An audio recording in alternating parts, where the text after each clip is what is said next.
continuer la suite de mes messages sur le Saint-Esprit. Et puis, j'aimerais juste prier que nos cœurs puissent être... j'ai envie d'être connecté à mon message que je donne, puis que l'Église puisse avoir vraiment un cœur ouvert.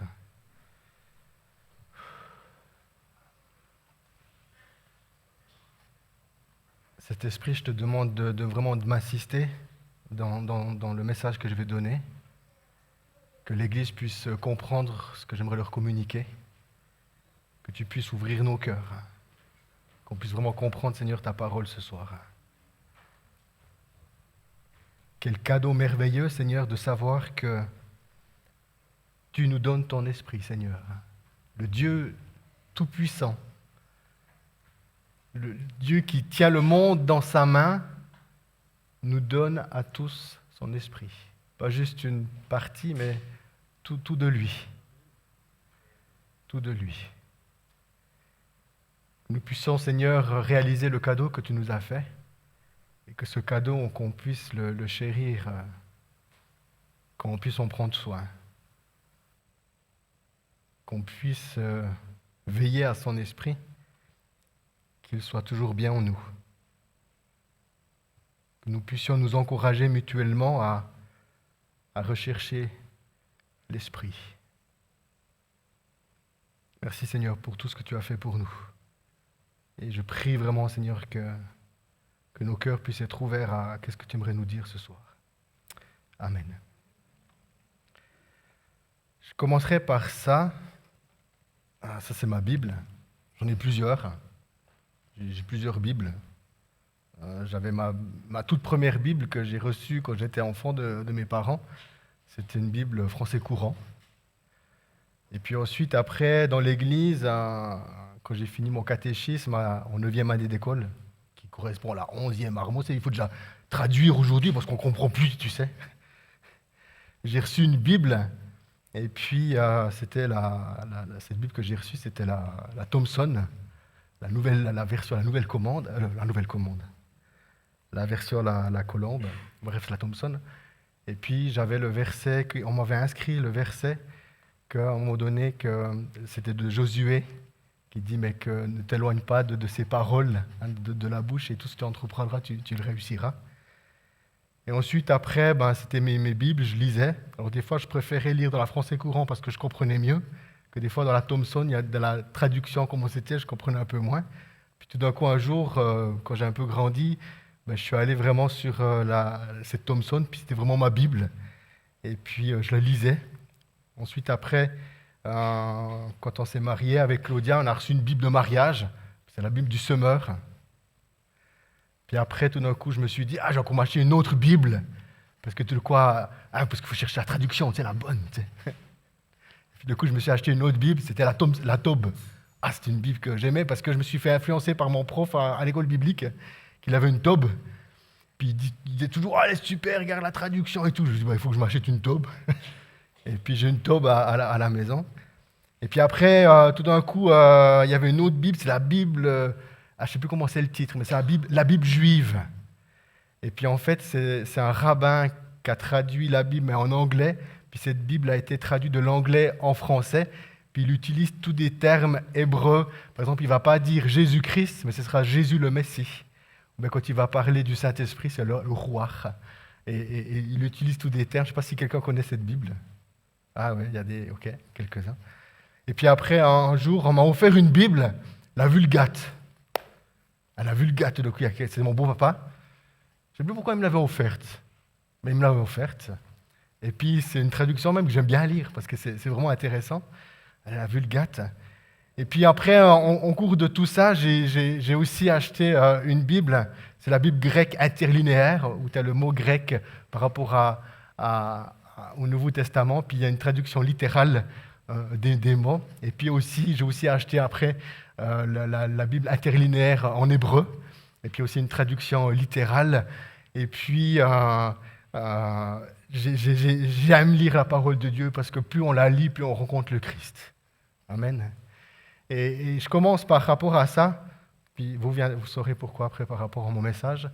mais j'aime vraiment la parole de Dieu, puis c'est tellement important en tant que chrétien de pouvoir aimer la parole, parce que plus on l'aime, plus on va la lire. Moins on a un peu de la peine, et plus on aura de la difficulté à la lire, et c'est vraiment important d'être amoureux de Dieu, de sa parole, parce qu'en fait, la Bible, c'est une lettre d'amour que Jésus m'a écrite à moi. Puis c'est important de pouvoir s'approprier la parole de Dieu, pas comme une histoire qui date il y a 1000 ans en arrière, mais de pouvoir dire, attends, cette parole, c'est une lettre d'amour que Dieu m'a écrite pour moi, et de pouvoir s'approprier les paroles pour soi. Amen. Alléluia. Et puis, c'est vraiment important de toujours être amoureux de Dieu. Et il y a ce passage dans les Proverbes qui dit qui oublierai-je la femme de qui oublierai-je la femme de sa jeunesse? Qui oublierai-je la femme de sa jeunesse? Et puis après, il y a un autre passage qui dit sois toujours enivré de ses charmes. Puis j'étais interpellé par rapport à ça, puis du coup, c'est l'homme qui doit toujours ne pas oublier l'amour de sa jeunesse, la femme de sa jeunesse. Puis tout d'un coup, au bout de 30 ans de mariage, toi, les choses un peu se tassent, et puis on va à gauche et à droite. Non! Sois toujours enivré de ses charmes, de sa beauté. Et puis en même temps, je me disais, c'est comme si je sentais dans mon cœur que l'Esprit Saint me disait, mais David, n'oublie jamais celui qui t'a sauvé. N'oublie jamais celui qui t'a sauvé. Rappelle-toi toujours comment Jésus est venu te chercher. Dans quel bout tu étais. Dans quelles circonstances tu étais quand le Christ est apparu. Amen. Souviens-toi de ton baptême. Des fois, on peut peut-être plus. Des fois, quand on est dans une famille chrétienne, on n'a pas une conversion un peu radicale, du avant et après. Des fois, on grandit dans la famille et puis à un moment donné, on vient, on passe dans les eaux du baptême, mais souviens-toi de ton baptême. Peut-être tu n'arrives pas à dire exactement quand est-ce que tu t'es converti puis que tu as reçu le Christ, mais en même temps, souviens-toi de ton baptême. C'est des choses qui sont importantes, de qu'est-ce que tu as dit, comment tu as vécu les choses. N'oublie pas le témoignage de l'Esprit en toi. Et sois toujours enivré des charmes de Jésus. Parce que... Sois toujours enivré de ses charmes, de sa beauté. On l'a chanté aussi ce soir. Magnifique, amen. Magnifique est le Seigneur. Que l'Église ne se laisse pas séduire par un autre homme. Que l'Église ne se laisse pas séduire par une autre doctrine. Il y a un seul chemin. Il y a un seul nom qui nous a été donné. Que le monde puisse avoir. Le salut, c'est Acte 4. Et ce nom, c'est Jésus. Le jour où l'Église commence un petit peu de dialoguer, puis de mettre un peu du compromis par rapport aux autres pensées, elle est en train de dévier. Et par rapport à ça, on est vraiment... oui, je suis un chrétien radical, il y a un chemin. Il y a un seul nom qui nous est donné pour qu'on puisse réellement trouver le salut, et ce nom, il s'appelle Jésus. Et comme Jésus est mort, il est ressuscité. Et un jour, il viendra nous chercher et les morts ressusciteront. C'est pas magnifique? C'est-à-dire, moi, quand je vais mourir dans très longtemps, mais un jour, on va tous mourir, hein, tant que Jésus ne revient pas, on va mourir. Mais comme je suis mort, il va me ressusciter la même chose. Après, je n'aurai plus ce corps de chair, mais j'aurai un corps céleste, mais je serai moi, avec mon nez et mes oreilles. Quand Jésus a été ressuscité et qu'il est apparu aux apôtres, tout d'un coup, ils étaient là, puis ils disent, attends, mais c'est un fantôme. Puis il dit, non, je ne suis pas un fantôme, parce que les fantômes, enfin les esprits, ils ne mangent pas. Puis il vient, puis il mange. Il a mangé du poisson avec eux. Hein? Et du miel. Il a mangé. Puis un esprit ne mange pas. Amen. Quand on va ressusciter, on aura un même corps. Alors si t'es mort malade, c'est sûr que tu vas ressusciter guéri. Alléluia. Si te manquait un bras, tu auras à nouveau les deux. Amen. Et ça, c'est quelque chose vraiment d'important de pouvoir saisir. Ce que je trouve intéressant, c'est que les apôtres, au moment où le Christ est venu et qu'il est allé à la croix et qu'il est mort, les apôtres, là, les disciples là, qui ont suivi Jésus, ils étaient complètement anéantis. Mais vraiment anéantis, déprimés. C'était la fin presque de... Tu dis, attends, mais on vient de gâcher 3 ans, là, tu sais. J'ai laissé mon business derrière, là, pour le suivre, là. J'ai tout abandonné. Ils n'ont rien compris. Ils n'ont rien compris. Et puis Dieu, dans son amour, il a fait ressusciter le Christ d'entre les morts, parce que la bataille lui appartient. Amen. La bataille lui appartient. Il ressuscite d'entre les morts. Et Paul explique dans 1 Corinthiens 15 que tout d'un coup, Jésus, il vient, il est apparu. Alors, on va le lire. Enfin, je suis en train de faire mon message tout à l'envers. Il est apparu à Pierre, aux disciples. Après, il est apparu encore à 500 autres disciples. Il est apparu comme ça, bam, pour leur montrer, je suis vivant. Je suis vivant. Amen. Et l'apôtre Paul, après, il va dire, et il m'est apparu à moi aussi. Moi qui étais le pire, parce que je persécutais l'Église. J'étais le pire. Il m'a fait la grâce d'annoncer le message de la bonne nouvelle. Et j'ai travaillé plus que tous les apôtres. Oh, pas moi, mais la grâce de Dieu qui est en moi, qui a agi. Le privilège que Dieu m'a fait, moi qui persécutais son Église, il m'a fait que j'ai bossé plus que tout le monde. Pas tout seul, parce qu'il était toujours équipé d'équipes et de tout. Et bien, puis il implante. Son job était tellement incroyable que la Turquie était envahie de la bonne nouvelle. Envahie de la bonne nouvelle du Messie. À tel point qu'à l'époque des apôtres, la Turquie était comme le deuxième pays. Tu sais, t'as Israël, hein, qui est la Terre Sainte. Et il disait que la Turquie était comme la deuxième Terre Sainte, tellement qu'elle était envahie par la bonne nouvelle. Et puis que le message de l'Évangile à travers les apôtres, il était puissant. L'Esprit Saint à travers eux, il était puissant. Parce que leur vie, ils ont tout donné à Jésus. Ils ont su faire en sorte qu'il n'y a pas de compromis dans leur cœur et se donner entièrement à lui et se vouer à l'annonce de l'Évangile. Oh, tous les chrétiens n'ont pas voyagé, hein? Oui, l'apôtre Paul a voyagé, il est venu. Mais dans les villes, il y avait des églises, il y avait des gens qui demeuraient dans les villes où ils habitaient. Et ils étaient disciples de Christ. Il y avait une femme, elle s'appelait Dorcas, Tabitha, qui veut dire Dorcas la gazelle. Elle était disciple de Jésus. Puis, comme Pierre était disciple, comme Paul était disciple, comme tous les autres apôtres étaient toujours disciples de Christ. Et cette femme, elle était là, disciple. Et puis elle mettait en pratique la parole de Dieu. Jacques va dire que la religion pure et sans tache, c'est s'occuper des veuves et des orphelins et se priver de la souillure du monde. Tabitha, qu'est-ce qu'elle faisait? Elle faisait du tricot. Elle fabriquait des chaussettes. Elle faisait de la couture. Est-ce qu'il y a des couturières dans la salle? Non, mais elle faisait du bien, puis elle donnait des habits aux pauvres. J'aimerais juste dire que ce week-end, ce serait cool, Léa et Stéphanie, je ne sais pas si vous avez, mais c'était rempli d'habits. On était disponible à pouvoir donner des habits. Et Dieu a vu ça. Même s'il n'y a pas eu beaucoup de monde qui est venu, Dieu a vu ça. La disponibilité de venir en aide à ceux qui sont dans le besoin. Il ne faut pas mépriser le fait qu'il n'y a pas eu beaucoup de monde qui est venu. C'est le diable qui essaie de dire « Ah, vous êtes nuls, tais-toi ». Et puis bref, cette femme, elle était là d'ici, puis du coup elle meurt. Pourquoi, on ne sait pas. Puis apparemment, il y avait l'apôtre Pierre qui était dans les parages. Puis on est vite venu le chercher. Puis il dit, écoute, regarde notre sœur, tout ce qu'elle a fait. On est tellement tristes, elle est partie. Là. L'église et les gens qui étaient dans le besoin, puis que cette femme aidait, mais c'est qui va nous aider? Ils étaient complètement anéantis.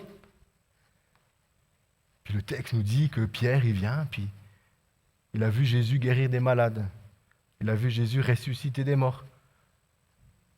Il a vu Jésus comment il a fait, alors il dit, je veux faire comme Jésus l'a fait. Pas par sa propre force, mais l'esprit qui était en lui, il l'animait. Il est venu, il a dit, lève-toi. Bam! Elle revient à elle. Elle est ressuscitée. Yes! Et suite à la résurrection de Dorcas, tout le village se convertit. Tout le village, toute la région est complètement saturée par l'Esprit de Dieu qui rentre dans les cœurs. Amen. Mais ce qu'il faut savoir,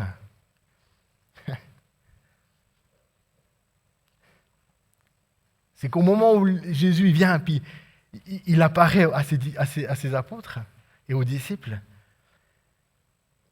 après il leur dit, je vais m'en aller, mais attendez un autre qui va venir. Je mettrai le slide après. Attendez un autre qui va venir. Et ce qui est intéressant par rapport à ça, c'est que au moment où Jésus il est mort à la croix et tout, puis que les disciples ne comprennent rien, ils sont vraiment dans une tristesse totale. Hein. Après, Jésus leur apparaît, glorifié, amen. Et après, il leur dit, dans Luc 24, je lis les derniers versets, 50 jusqu'à 53, puis Jésus les emmena hors de la ville, près de Béthanie. Et là, il leva les mains et les bénit. Pendant qu'il les bénissait, il se sépara d'eux et fut enlevé au ciel. Quant à eux, ils se prosternèrent devant lui et retournèrent à Jérusalem, remplis d'une grande joie. Ils se tenaient continuellement dans le temple et louaient Dieu. Et j'aimerais faire cette différence entre avant, il y avait comme une tristesse qui est venue sur eux par rapport à la mort de Jésus. Et tout d'un coup, Jésus est glorifié. Il leur dit, attendez, vous allez recevoir la promesse du Père. L'Esprit Saint va être envoyé sur eux. Et au moment où Jésus part au ciel, les disciples, ils ne pleurent plus. Les disciples, ils ne pleurent plus. Ils sont dans une joie totale, remplis d'une grande joie. Puis après, si on lit Actes, parce que c'est intéressant de savoir que Luc et Actes, c'est le même auteur, ok? Et on parle de Luc, le médecin qui suivait l'apôtre Paul dans le ministère, et c'est lui qui a écrit cette lettre. Et puis, dans mon premier livre, j'ai raconté tout ce que Jésus a fait et enseigné dès le début jusqu'au jour où il fut enlevé au ciel. Auparavant, il avait donné ses instructions par l'Esprit Saint à ceux qu'il avait choisis comme apôtres. Et puis, en effet, après avoir souffert jusqu'à la mort, c'est à eux qu'il se montra en leur prouvant de bien des manières qu'il était vivant. Pendant 40 jours, il leur apparut et leur parlait du règne de Dieu. Un jour, qu'il prenait un repas avec eux, il leur donna cet ordre. Ne vous éloignez pas de Jérusalem, mais attendez ce que le Père a promis et que je vous ai annoncé. Car Jean a baptisé dans l'eau, mais vous, dans peu de jours, vous serez baptisés dans l'Esprit Saint. Amen. Et pendant ce temps qu'ils priaient, qu'ils étaient ensemble en train de louer Dieu, de prier, quand le jour de la Pentecôte arrivait, les croyants étaient réunis tous ensemble au même endroit. Tout à coup, un bruit vint du ciel, comme un violent coup de vent, et il remplit toute la maison où ils étaient assis. Ils virent apparaître des langues pareilles à des flammes de feu. Elles se séparèrent et se posèrent une à une sur chacun d'eux. Ils furent tous remplis de l'Esprit Saint, et ils se mirent à parler en d'autres langues, selon ce que l'Esprit leur donnait de s'exprimer. Amen. Amen. Et suite à cette expérience, il y a l'apparition de l'Esprit qui vient sur eux, ou c'est la promesse des prophètes. Après, l'apôtre Pierre, il associe ce qu'ils sont en train de vivre à Joël qui prophétise que jeunes et vieux recevront l'Esprit de Dieu. Amen. Et suite à ça, ça donne le mouvement. Suite à l'Esprit de Dieu qui vient saisir ces chrétiens comme une langue de feu, ça donne le mouvement. Et c'est à cause de ça aujourd'hui que tu es là. Et ça, il faut le réfléchir. Hein? Si nous sommes là aujourd'hui, c'est à cause de Acte 2. Amen. Et de la même manière, quand Jésus dit « Attendez ce que le Père a promis », attendez, ce verbe est au présent. Ça veut dire que ce n'est pas juste « Ah, c'est bon, j'ai été visité une fois par l'Esprit de Dieu, puis c'est bon, j'ai mon ticket pour le ciel. » Non! Attendez, c'est au présent. C'est-à-dire tous les jours, tu dois t'attendre à ce que l'Esprit Saint vienne te remplir. Tous les jours, tu dois t'attendre à ce que l'Esprit Saint vienne te baptiser. Personnellement, depuis que j'ai commencé de faire ce message sur le Saint-Esprit, puis que j'insiste avec insistance d'attendre, j'ai l'impression que le robinet il est fermé chez moi.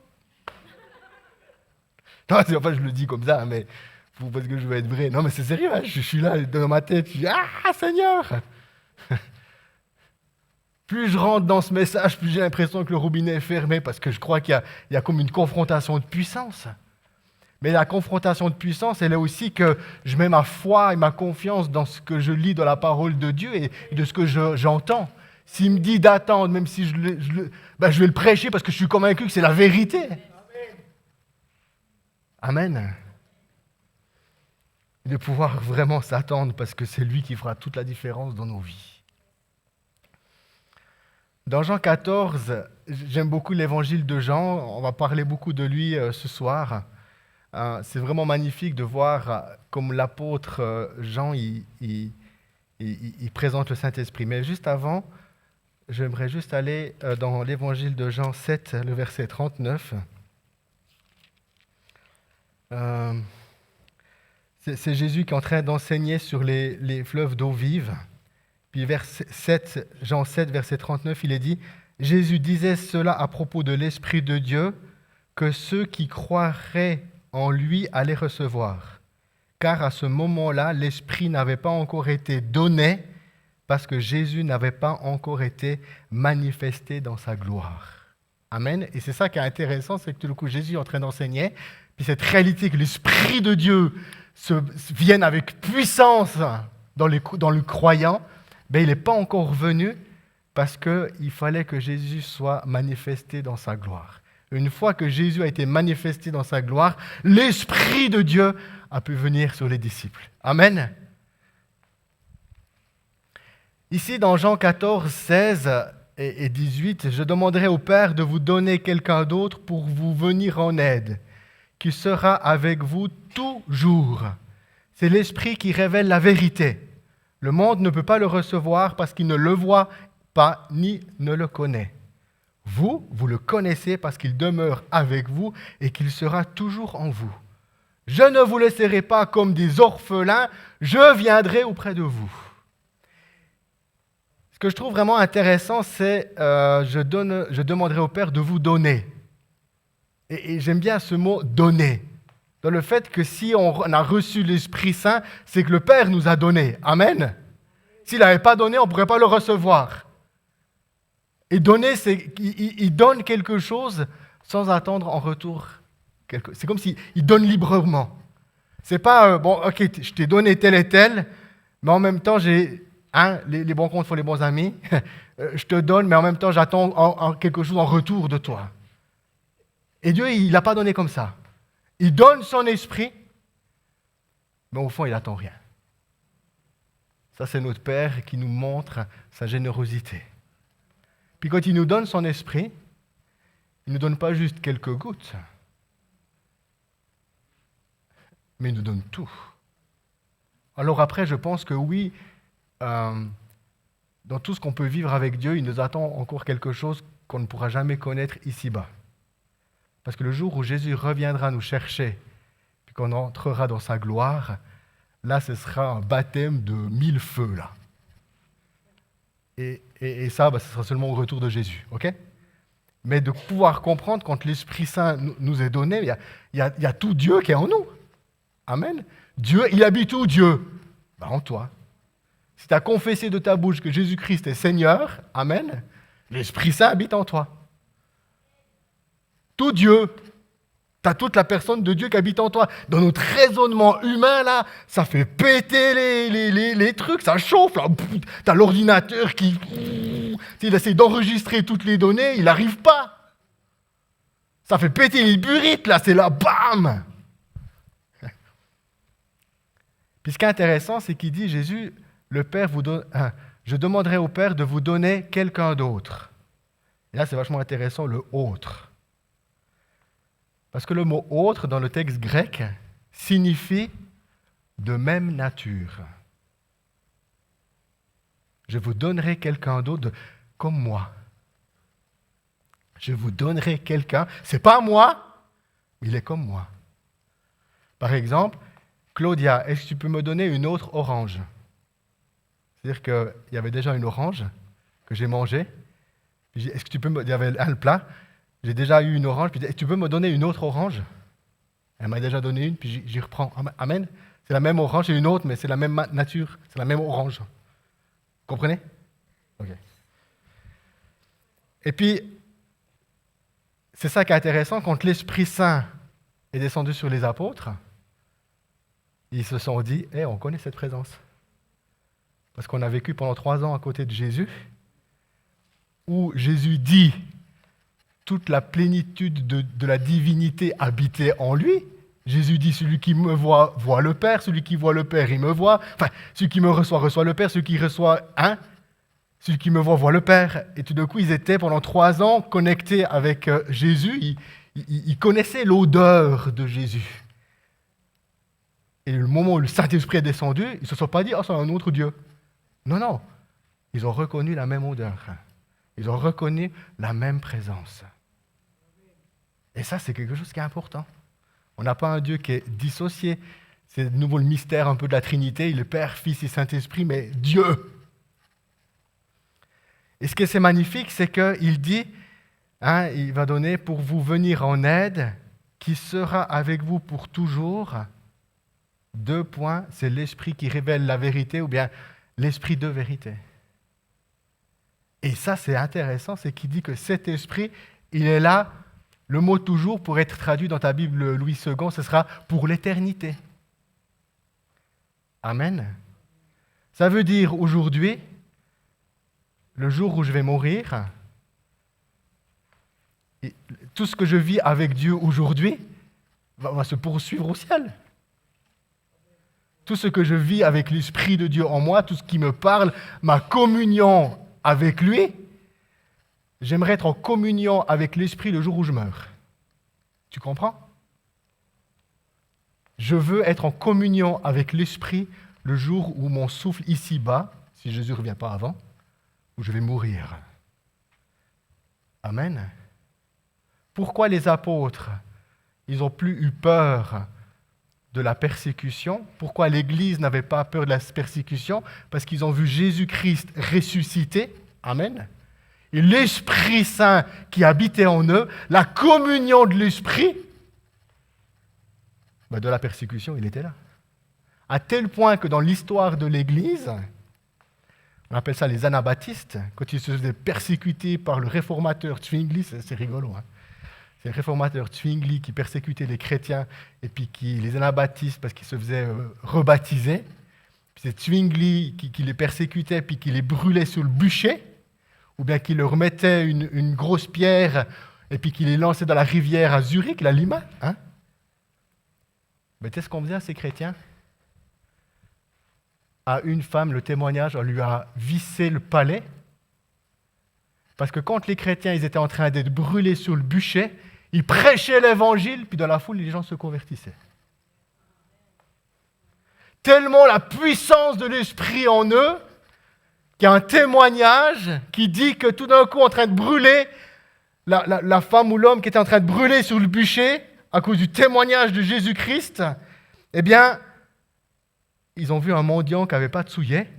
Il a vu que ses lacets n'étaient encore pas trop brûlés. Il enlève ses souliers. et il lance aux mendiants. Amen. Ah, j'ai pas envie de vivre ça, hein. Qu'on soit bien clair. Hein. J'espère pas vivre ça. Mais voilà qu'est-ce que c'est quand l'Église, elle est remplie du Saint-Esprit. Quand la puissance de l'Esprit, la vie du ressuscité en nous, dans l'Église, voilà ce que ça produit. Où tout d'un coup, on n'a plus peur de la mort parce qu'on veut être dans la communion de l'Esprit. Le Christ est ressuscité. Jésus n'a pas dit à Marthe et Marie par rapport à leur frère qui est mort Lazare, il n'a pas dit « même mort, il vit ». En fait, aujourd'hui, dans le témoignage de ton baptême, la mort n'a plus de pouvoir. Amen. La mort n'a plus de pouvoir. Je vis déjà aujourd'hui, j'ai déjà un pied dans l'éternité. Amen. J'ai déjà un pied dans l'éternité, bientôt les deux. Mais on goûte déjà. On goûte déjà. Réjouis-toi, bientôt tu vas peut-être rentrer dans l'éternité. Amen. Si des fois on s'accroche à la vie ici-bas, là, je dénigre pas, hein, père de famille, des enfants, j'ai pas envie de mourir aujourd'hui, qu'on se comprenne bien, ok? Mais des fois on a l'impression qu'on s'accroche ici-bas, mais l'apôtre Paul, il va dire, la mort, elle m'est un gain. Bon, je reste encore ici pour vous, mais moi je préférerais mourir. Puis j'ai l'impression que dans l'église, nous on fait le contraire. On s'accroche à la vie ici comme des fous. Au lieu de peut-être se réjouir d'aller au ciel, puis de rencontrer le Christ. Ou bien dans la parole de Dieu, Étienne, il est en train de se faire persécuter, on lui lançait des pierres. Puis ce n'était pas des petits cailloux, hein. C'était des grosses pierres qu'on lui levait dessus. Et tout d'un coup, il est tellement rempli de l'Esprit de Dieu. Il va même dire, « Oh Père, pardonne-leur, ils ne savent pas qu'est-ce qu'ils font. » Aucune haine. Aucune haine. Un cœur transformé, guéri, restauré, de la tête aux pieds. Il prêche l'évangile, on le persécute, on lui lance des pierres. Il arrive encore à dire, « Oh Père, pardonne-leur. » Ils ne savent pas qu'est-ce qu'ils font. Puis pendant ce temps qu'il était en train de mourir, qu'est-ce que le texte nous dit? Qu'est-ce que le texte dit quand Étienne est en train de mourir? Il voyait Jésus à la droite de Dieu. Amen. Et l'Esprit Saint, il est là. Le monde ne peut le recevoir parce qu'il ne le voit pas ni le connaît. Et ce qui est intéressant ici, je pense qu'il y a une vérité, c'est que le monde ne peut pas recevoir l'Esprit parce que pour pouvoir recevoir l'Esprit, il y a besoin d'être purifié et lavé de nos péchés. Amen. Le monde ne peut pas le recevoir. Le monde ne peut pas le recevoir. Le mot grec, c'est lambano. Et le mot recevoir, c'est comme si je reçois quelque chose qui m'est donné, mais je dois aller le prendre quand même. Ça a double sens. Il y a une voix passive et active. Bon, dans le grec, on appelle ça la voix moyenne. Mais dans le sens, c'est comme si quelque chose m'est donné, mais je ne suis pas passif dans le fait qu'on m'ait donné, c'est comme si je suis actif, je dois aller le prendre. Si maintenant, Claudia, elle me fait un cadeau, elle me dit, tiens David, j'ai un cadeau pour toi. Ah ok, super. Ah merci. Ben, je dois venir la prendre. Ça me demande de venir faire un geste, de la prendre. Okay? Et l'Esprit Saint, on doit aller le prendre. Si on ne va pas le prendre, on ne va pas le recevoir. Ok? Mais ce qui est intéressant, par rapport que le monde ne peut pas le recevoir parce qu'il ne le voit pas ni le connaît, et c'est ça qui est intéressant, c'est que dans Acte 2, 33, non pas Acte 2, 33, Acte 2, 28, c'est au moment où Pierre prêche dans Acte 2, 28. Attendez. Il semble que j'ai fait une erreur.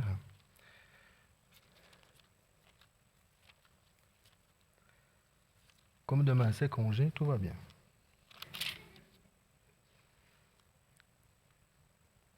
Ouais, c'est pas 28, c'est 37 et 38. Ouais, c'est dans mes notes, hein, c'est pas sur l'écran. C'est dans Acte 2, 38. Pierre leur répondit, « Changez de vie et que chacun de vous soit baptisé au nom de Jésus-Christ pour vos péchés, pour que vos péchés vous soient pardonnés. Vous recevrez alors le don de l'Esprit Saint. » Et ce qui est intéressant ici, c'est que le monde ne peut pas le recevoir, mais suite à l'annonce de la bonne nouvelle, les chrétiens ont été touchés dans leur cœur, bouleversés. Et puis suite à ce bouleversement du message de l'Évangile, Pierre leur dit « Changez de vie, que chacun de vous soit baptisé au nom de Jésus-Christ pour recevoir le pardon de vos péchés. Alors vous recevrez le don de l'Esprit. » Amen. Et suite à l'annonce de l'Évangile, il y a comme un rideau qui s'ouvre et tout d'un coup le monde peut recevoir le Saint-Esprit. Amen. Amen. Quand il dit « il ne le voit pas ni le connaît », je disais aussi, toujours dans mes précédents messages, que Jean-Baptiste dit « il a vu Jésus, il a vu l'Esprit ». Ok ? Et c'est important dans notre témoignage de pouvoir comprendre, de dire « est-ce que j'ai fait la rencontre de l'Esprit Saint ?» Amen. Parce que c'est vraiment, à mon avis, très important. De pouvoir dire « attends, mais je peux connaître l'Esprit. Je peux le connaître. Ce n'est pas Jésus, c'est le Saint-Esprit, mais on peut le connaître. Je peux le voir et le connaître. » Ce qui est intéressant depuis le verset 18, quand il dit « je ne vous laisserai pas seuls comme des orphelins, je viendrai auprès de vous », il y a comme une, je n'utilise peut-être pas le bon mot, une dualité, non, je ne sais pas si c'est juste, Claudia, aide-moi.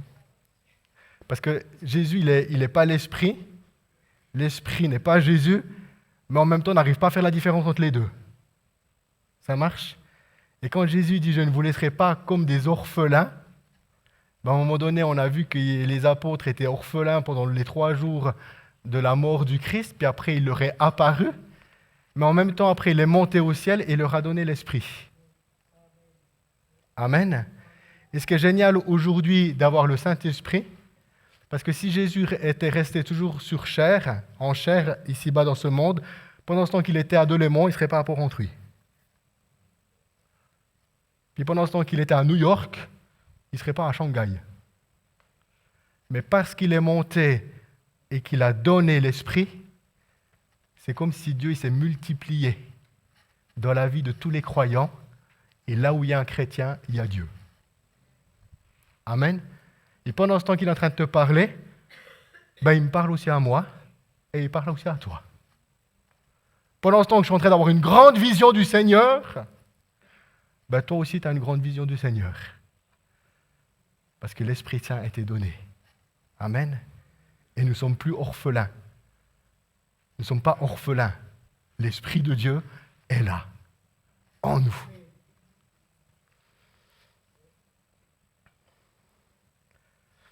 J'aimerais encore revenir sur le mot « connaître », parce que c'est toujours un voir et connaître. Il exprime la pensée réellement forte de connaître. Par exemple, j'ai mon téléphone et j'ai Instagram, puis je pourrais Roger Federer, moi je le connais. Ah ouais, moi je suis abonné à son compte, moi je le connais. Mais en fait, je ne l'ai jamais vu. J'ai même jamais mangé avec lui. Puis le monde pense connaître Roger Federer, mais en fait, je ne le connais pas, parce que je n'ai jamais communié avec lui. OK ? Et ici, quand on parle de connaître l'Esprit Saint, c'est réellement de l'intimité. C'est comme dans le couple, l'homme et la femme se connus et ils deviennent une seule chair. Personne ne connaît Claudia comme je la connais et personne me connaît comme Claudia me connaît. Pourquoi ? Parce qu'on vit tous les jours ensemble. Et à un moment donné, parce que je connais et que nous sommes dans l'intimité avec l'Esprit tous les jours, je peux vraiment dire que je le connais.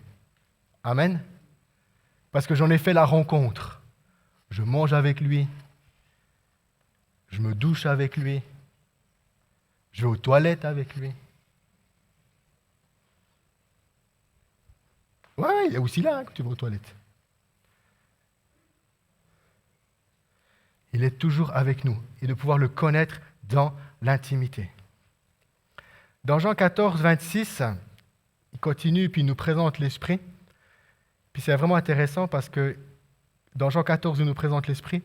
Dans Jean 15, il nous présente l'Esprit. Puis dans Jean 16, il nous présente l'Esprit. Et c'est vraiment intéressant de faire une lecture de ces trois, puis de voir un peu comment il nous le présente.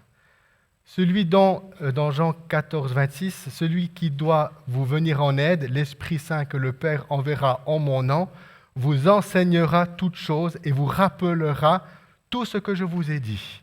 De nouveau, l'œuvre de l'Esprit dans nos vies, il est un enseignant. Le mot vous enseignera, c'est vraiment l'image du professeur à l'école qui communique un savoir à l'élève.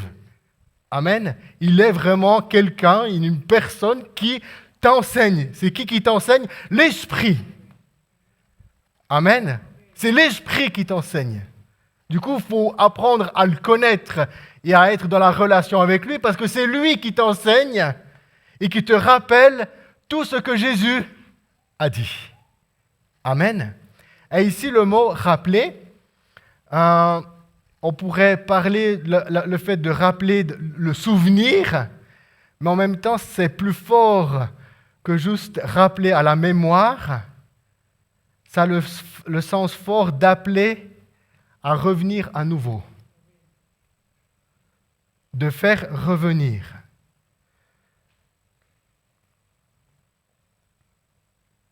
Le ministère, si je peux dire ça comme ça, le ministère de l'Esprit, c'est de manifester l'agneau de Dieu dans nos vies et de le faire apparaître.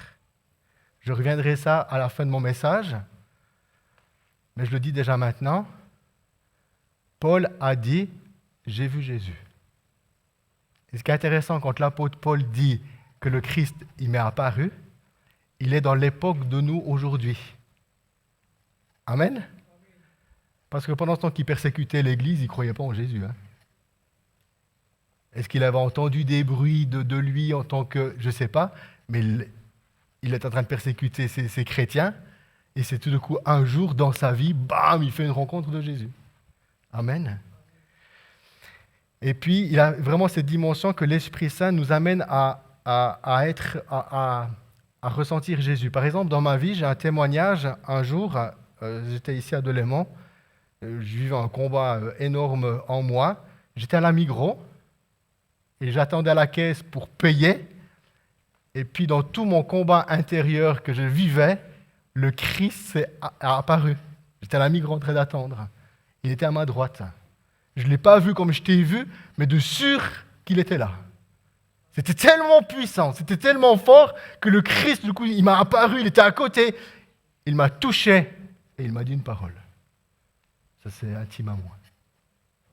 Il m'a dit une parole. Amen. Et dans nos vies, c'est ça aussi que tout d'un coup, c'est magnifique tous les témoignages qu'on entend, parce que les témoignages qu'on entend, ça rend Jésus vivant. Amen. Et moi, je suis là, ah oui, super, l'Église vit des choses avec Jésus. Non, mais moi, ça me rassure en tant que berger de l'Église d'entendre les témoignages, parce que je me dis, ah, Jésus est vivant. Jésus est vivant.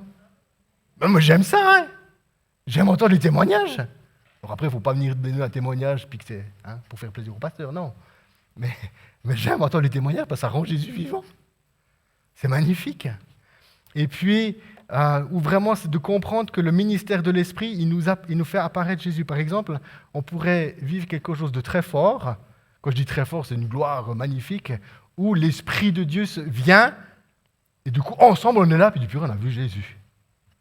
On l'a vu. Tous ensemble, dans l'unité, dire « on a vu Jésus ». Moi, je prie que ça arrive. Moi, je prie que ça arrive. Que l'Église est en train de prier, adorer. Du coup, l'Esprit Saint nous fait un miracle, une vision. On voit Jésus.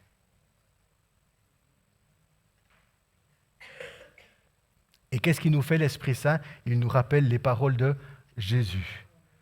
Je suis désolé, je vais le dire, il ne rappelle pas les paroles de Mahomet, encore moins les paroles de Bouddha, mais il rappelle les paroles de Jésus. Que l'Église ne se laisse pas séduire. Ensuite, au verset 15. Ah oui. Au verset 15. Quand celui qui doit vous venir en aide viendra, celui que je vous enverrai de la part du Père, l'Esprit qui révèle la vérité, qui vient du Père, il me rendra témoignage.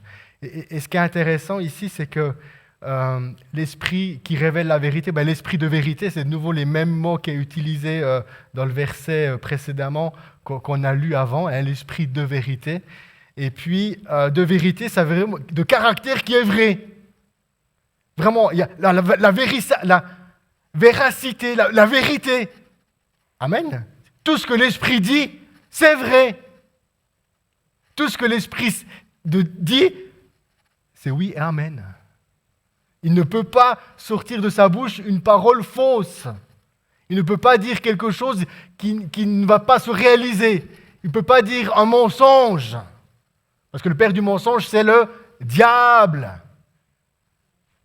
Et il est parlé de Dieu qu'en lui, il n'y a aucune ombre de variation. Aucune ombre de variation. Tu sais, dans les yin et le yang, il y a un petit peu de mal dans le bien, un petit peu de bien dans le mal. En Dieu, non! En lui, il y a le bien total, il y a la vérité totale. Et l'Esprit Saint nous révèle la vérité. Et tout d'un coup, il nous amène Jésus. Il est la vérité, le chemin et la vie. Nul ne va au Père que par lui. Amen. Et ici, ce témoignage de vérité, il dit que le Saint-Esprit rend témoignage à la vérité. Et si on continue de lire le verset 27 que je n'ai pas noté, mais si on lit 15, 26 et 27, je lis le 27, « Et vous aussi, vous me rendrez témoignage parce que vous avez été avec moi depuis le commencement. » Comme l'Esprit Saint rend témoignage de Jésus, eh bien, les apôtres, parce qu'ils ont vu Jésus puis qu'ils ont marché avec lui, rendent aussi témoignage. Tout d'un coup, il y a même un ministère qui va de pair. L'Esprit Saint me témoigne que Jésus est vivant et moi, je témoigne aux gens que Jésus est vivant. Amen. Et tout d'un coup, on fait un travail en commun. Je suis partenaire avec le témoignage de l'Esprit. L'Église est partenaire avec l'Esprit. Comme l'Esprit Saint me convainc du témoignage de Jésus, ben moi aussi, je veux convaincre le monde que Jésus est vivant. Amen. On travaille ensemble. Alléluia. C'est pour ça qu'il faut attendre l'Esprit. Il faut attendre qu'il vienne tout le temps sur nous pour qu'on puisse œuvrer ensemble dans le témoignage et dans le ministère.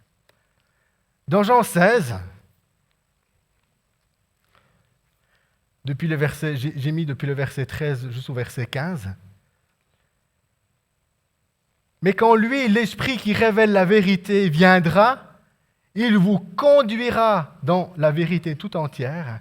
Il ne parlera pas de sa propre initiative, mais il dira tout ce qu'il a entendu et il vous annoncera ce qui doit arriver. Il manifestera ma gloire, car il recevra ce qui est à moi et vous l'annoncera. Tout ce que le Père possède est aussi à moi. C'est pourquoi j'ai dit que l'Esprit recevra de ce qui est à moi et vous l'annoncera. Ce que j'aimerais partager de nouveau, il y a cette dimension de vérité. Il vous conduira dans la vérité tout entière. Et le mot conduire veut dire conduire. Le même mot est utilisé, est-ce qu'un aveugle peut conduire un autre aveugle? C'est le même mot qu'il est dit que le Saint-Esprit veut te conduire. Dans quoi? La vérité. Je suis aveugle, j'en sais rien, mais le Saint-Esprit, il aimerait venir te prendre la main, lui dire, fais-moi confiance. Tu vois rien, tu comprends rien, parce que tu es aveugle. Fais-moi confiance, viens, je vais t'amener de la vérité. Et ce qui est intéressant, j'ai une amie qu'on avait fait une fois à l'époque venir ici à l'église, elle a un chien d'aveugle. Elle me racontait que quand elle se promène avec son chien, la confiance totale qu'elle a dans son chien qui la guide. Le chien, c'est comme le Saint-Esprit. Je suis aveugle, je ne vois pas, je ne comprends pas, mais je lui fais une totale confiance qui me conduit dans la vérité. Et c'était intéressant de voir toute la relation qu'elle a avec son chien. Ils font presque un. Un jour, à l'école biblique, je l'ai amenée à la gare pour prendre son train. Puis au moment où elle rentre de la voiture, elle recule tout le siège, elle met le chien devant. Puis, c'est un chien, toi, pour moi, c'est un chien. J'aime les chiens. J'aime les animaux. Mais voilà, elle le met. Puis elle me dit, hey, c'est une femelle, elle te dit merci. Je dis, attends, elle me dit merci. Pourquoi? Ouais, parce que tu nous amènes à la gare. Et comment tu sais ça? Ouais, elle a fait un petit bruit, puis quand elle fait ce petit bruit, je sais qu'elle te dit, elle dit merci. Elle est tellement proche de ce chien qu'ils se comprennent. Mais c'est la même chose avec le Saint-Esprit. Des fois, il fait des bruits. Mais pour comprendre le bruit, il faut connaître. Dans l'intimité, dans la confiance et de la dépendance totale. Amen. Un jour, elle me racontait qu'elle entendait qu'il y avait des travaux, elle était en ville de Bienne. Il y avait des travaux. Puis tout d'un coup, elle s'est dit, avec tous les travaux, il y a sûrement un peu des passages un peu particuliers. Puis du coup, elle était un peu paniquée, puis elle m'a dit, j'ai vraiment dû mettre ma confiance dans le chien. Je lui ai dit, écoute, je dois aller à la gare. Elle savait qu'elle était en direction de la gare, puis elle a dit, il faut aller à la gare. Et puis le chien l'a conduit. Puis elle s'est dit, je pense qu'à un moment donné, je me suis trouvé au milieu de la route. Parce que le chien, il a vu un trou, des travaux, puis il a pris vraiment un écart pour mettre le danger du trou, mais il n'a pas pensé au danger de la route. Puis elle dit, je pense que j'étais une fois au milieu de la route. Mais elle a trouvé le train, puis elle est rentrée à la maison. Amen. Il vous conduira. Il ne parlera pas de sa propre initiative. Ça, c'est important. Mais il dira tout ce qu'il aura entendu et ce qu'il vous annoncera, et vous annoncera ce qui doit arriver. Il vous dira tout ce qu'il a entendu. Il ne parlera pas de son initiative. Et ce qui est intéressant, c'est que l'Esprit Saint, dans sa relation avec la Trinité, nous montre la soumission de l'Esprit dans cette relation. Amen. Il n'est pas en train de dire, ouais, je veux parler de moi maintenant, voilà, j'ai parlé de Jésus là. Non, non. Il se soumet à ce qu'il a entendu et il nous le donne. C'est pas des fois, tu sais, quand on parle des fois, tu sais, relation, soumission, ça grince toujours un peu des dents, ça. Hein?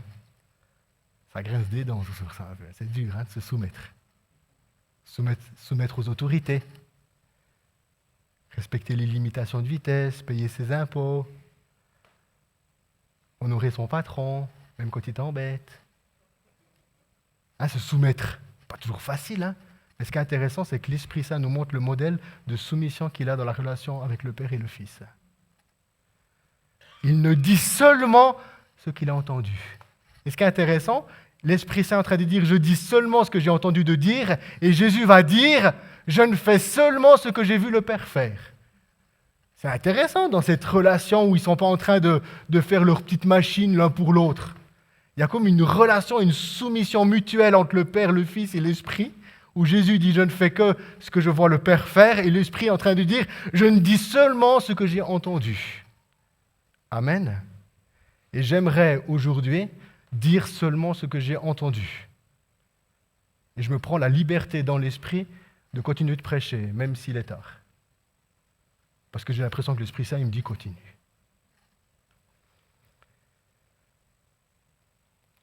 Et il manifestera ma gloire, la gloire du ressuscité.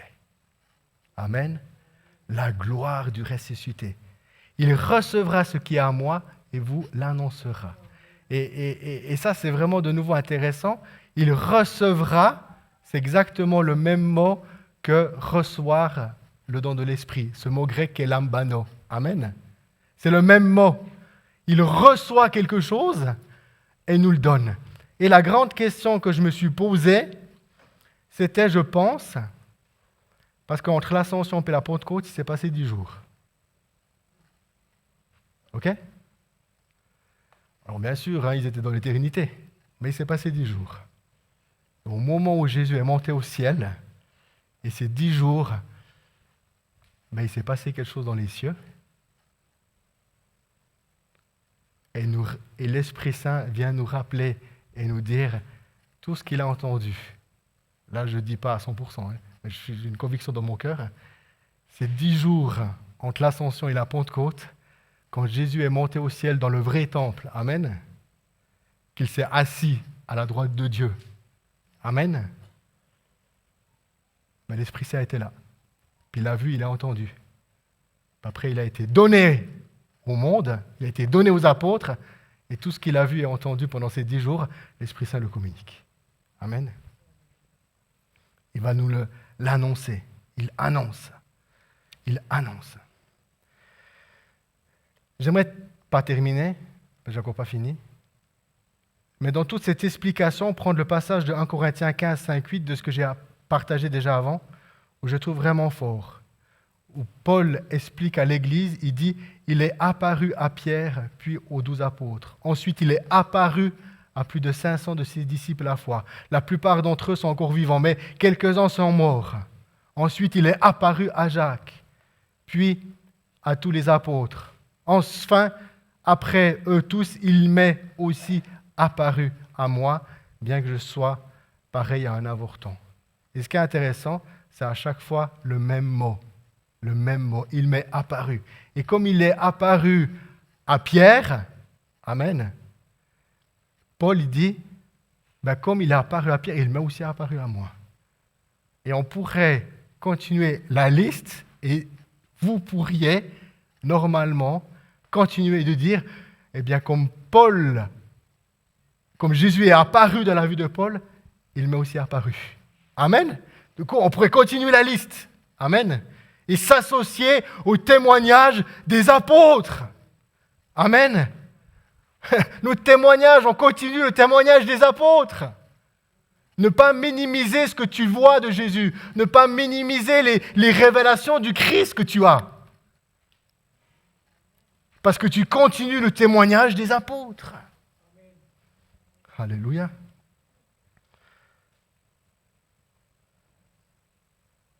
Et ça, c'est une action de l'Esprit qui fait réapparaître le Christ. Il fait réapparaître le Christ. T'es encore OK pour un petit coup?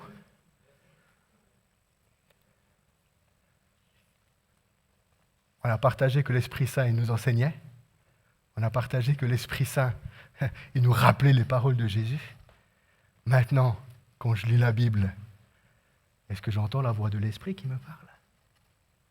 Quand on lit la Bible, est-ce qu'on entend l'Esprit qui nous parle? La grande question qu'on pourrait se dire, OK, mais je la lis avec mon intelligence. À l'école, j'ai appris à lire. Et puis à l'école, il y a eu aussi, on avait une note compréhension de texte. Je ne vous dirai pas la mienne. Mais il y avait la lecture, on devait faire de la lecture. Puis après, on apprend à ce que j'ai lu et ce que j'ai compris. OK? Et là, maintenant, ça se corse un peu. Tu peux lire la Bible sans le Saint-Esprit. Tu peux lire la Bible avec ton intelligence. Tu peux lire la Bible avec ton intelligence et tu peux dire à la Bible ce que tu veux qu'elle te dise. Si tu as envie qu'elle te dise bleu, elle te dira bleu. Si tu as envie qu'elle te dise rouge, elle te dira rouge. Puis si tu as envie qu'elle te dise orange, elle te dira orange.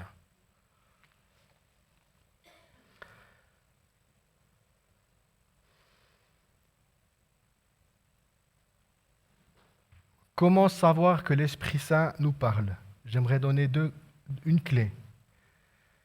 C'est qu'on ne doit pas lire la Bible avec notre tête, mais il faut qu'on lise la Bible avec notre cœur. Luc 2, 37, au moment où Pierre y prêche l'Évangile, ils avaient le cœur bouleversé suite à l'annonce de l'Évangile. Ils avaient le cœur bouleversé. Littéralement, ils avaient le cœur qui a piqué, mais qui a aïe. Il fallait qu'ils se convertissent. Ils ont été touchés dans leur cœur. Romains 5, 5, cette espérance ne nous déçoit pas, car Dieu a répandu son amour dans nos cœurs par l'Esprit Saint qui nous a été donné.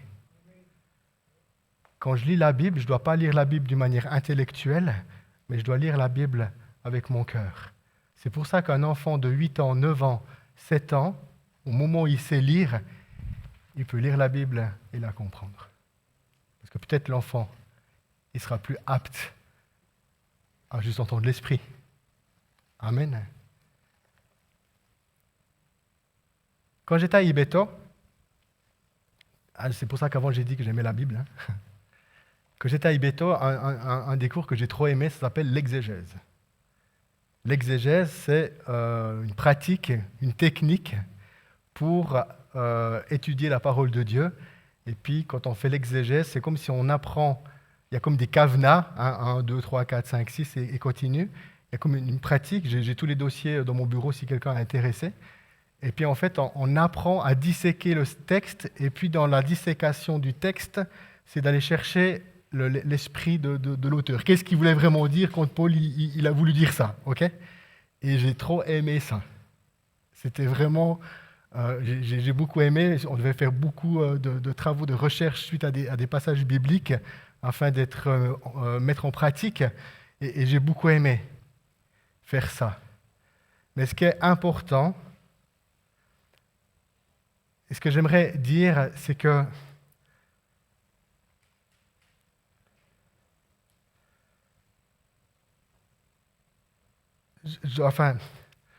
tu peux vraiment dire tout ce que tu veux avec la Bible. Il se passe des choses horribles où des gens qui sont chrétiens défendent des idées qui sont absolument faux, mais vraiment faux. Et ils tordent le truc et ils disent ce qu'ils veulent de la parole de Dieu. Et c'est ça que j'aimerais dire maintenant. La parole de Dieu, elle se laisse manipuler. C'est ça que tu dois écouter. La parole de Dieu se laisse manipuler, mais le Saint-Esprit pas. Le Saint-Esprit, dès que tu veux essayer de le contrôler, il part. Le Saint-Esprit, quand tu veux le contrôler, il part. À un moment donné, j'ai partagé que Jésus puis l'Esprit, on ne voyait pas la différence. À un moment donné, on a voulu se saisir de Jésus, on a voulu le contrôler.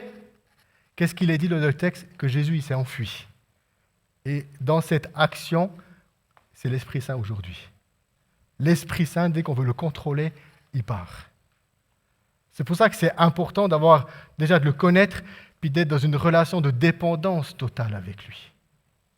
Parce que tu peux dire ce que tu veux quand tu lis la Bible. Mais maintenant, quand tu lis la Bible, puis que tu entends la voix de l'Esprit, déjà, premièrement, c'est pour ta propre vie, c'est pour ta vie. Fais ce que l'Esprit Saint te parle à travers la Bible. Amen.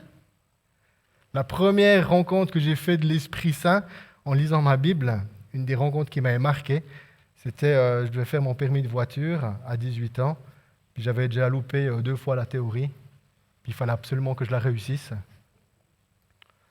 Et puis j'ai prié plus que jamais dans ma souffrance. Conduire, il n'y avait aucun problème.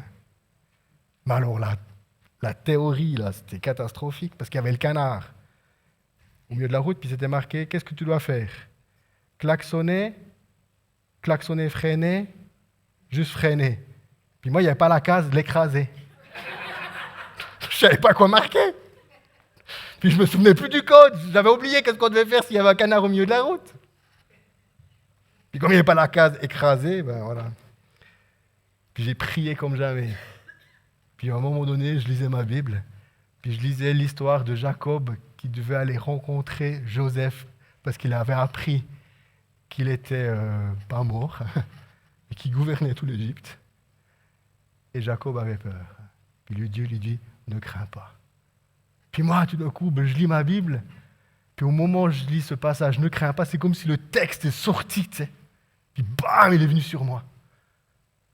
Et ça a rempli ma foi.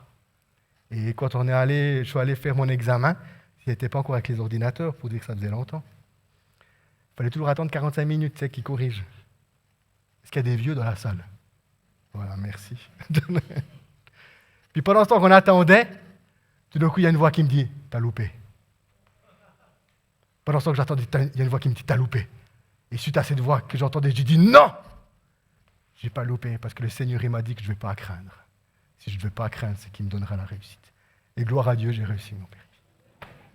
C'était la première expérience que j'ai faite, de pouvoir entendre l'Esprit Saint qui nous parle. Et je suis convaincu que ça vous arrive. Amen. Mais ce que j'aimerais dans cet enseignement, c'est que vraiment dans cet enseignement, qu'on en prenne conscience. Que je ne veux pas lire ma Bible d'une manière intellectuelle, mais je veux lire la Bible puis entendre ce que l'Esprit Saint me dit. Alléluia. Et je n'aimerais pas enfermer Dieu dans une explication. Amen. Parce qu'il est tellement plus. Tu veux mettre Dieu dans une cage, puis dire qu'il est comme ça, mais il est plus que cette cage. Il est plus de ce que tu pourrais penser et imaginer. Amen. Il est plus. Il est vraiment plus. Ici, deux choses que je trouve intéressantes, c'est dans 1 Corinthiens 7, 40, où l'apôtre Paul est en train de donner un enseignement à l'Église, 1 Corinthiens 7, 40, puis c'est toute la question de la femme, puis du mariage et tout. Et il termine en disant, c'est là mon opinion, et j'estime avoir, moi aussi, l'Esprit de Dieu. Et ce qui est intéressant, c'est quand il dit « moi j'estime aussi avoir l'Esprit de Dieu » puis qu'il enseigne l'Église, il n'est pas en train d'enseigner l'Église d'une manière humaine, mais il dit « mais moi aussi j'ai l'Esprit ». Et là, ce que je suis en train de vous dire, c'est des paroles qui sont esprit et vie.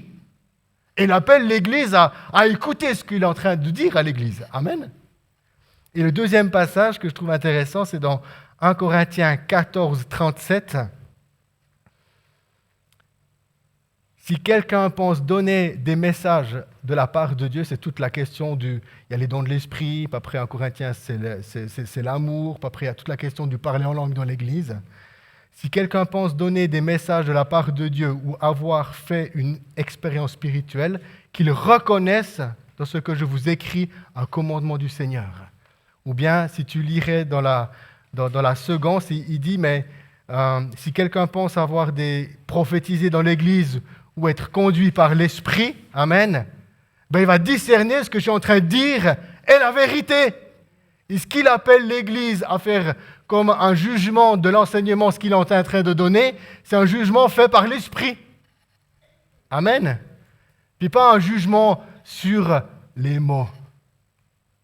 Tu comprends la différence? Par exemple, je crois, dans toute ma préparation, de tout l'enseignement que je suis en train de donner ce soir, je suis dans la foi que l'Esprit Saint m'a habité, puis que je vous donne ce que l'Esprit Saint m'a rempli. À un moment donné, vous devrez sentir l'Esprit Saint qui communique et puis qui parle. Amen, j'espère que c'est le cas. Il ne faut pas juger sur les apparences, il faut sentir l'Esprit. Et plus on est ouvert à sentir l'Esprit, plus on sent les choses réellement de l'Esprit à travers les personnes, à travers de ce qu'on est en train de vivre. De pouvoir sentir. Quand Werner il est arrivé dimanche passé, ouais, d'avant, c'est qui dimanche passé? Ah, c'est moi qui prêchais dimanche passé. Il y a 2 semaines, au moment où il est rentré dans la salle, puis qu'il a ouvert la bouche, j'ai senti l'onction apostolique être là. J'ai senti l'onction paternelle être là. Et j'aimerais vous encourager à être sensible à la vie de l'Esprit et du coup sentir réellement les choses. Amen. Sans culpabiliser.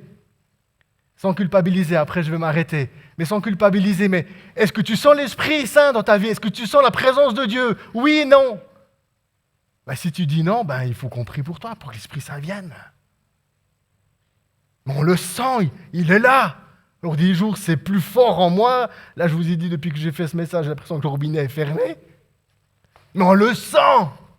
Il vient, il nous touche, on sent sa présence. Du coup, il y a sa joie dans nos cœurs, il y a sa paix dans nos cœurs, il y a une force en nous, tout d'un coup, qui nous donne la force de nous lever le matin pour affronter ce qu'on doit arriver, ce qui doit nous arriver. Amen. Et je termine par ça, parce que pour moi, c'est tellement important. J'ai eu besoin que le Saint-Esprit il réforme des trucs dans ma tête, dans ma vision de l'Église, puis dans ma vision du ministère. Parce que dans la vision que j'avais, j'arrivais plus. J'étais à bout de force, j'arrivais plus. Puis j'étais dans 1000 questions, qu'est-ce que je fais? Parce que j'en peux plus. J'avais un truc dans ma tête, ma manière de penser, ma manière de raisonner, ma manière de voir l'Église, le ministère. J'étais à bout de force.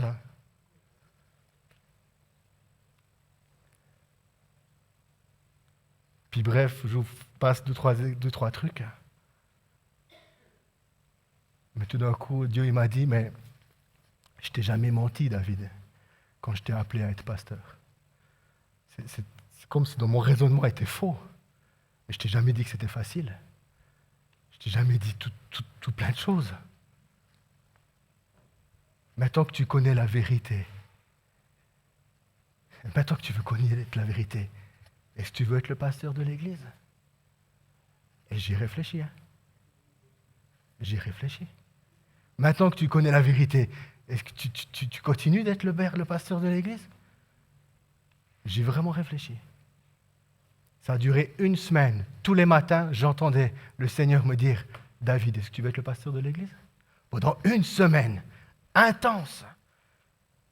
À chaque fois, je disais, oui Seigneur, je le veux.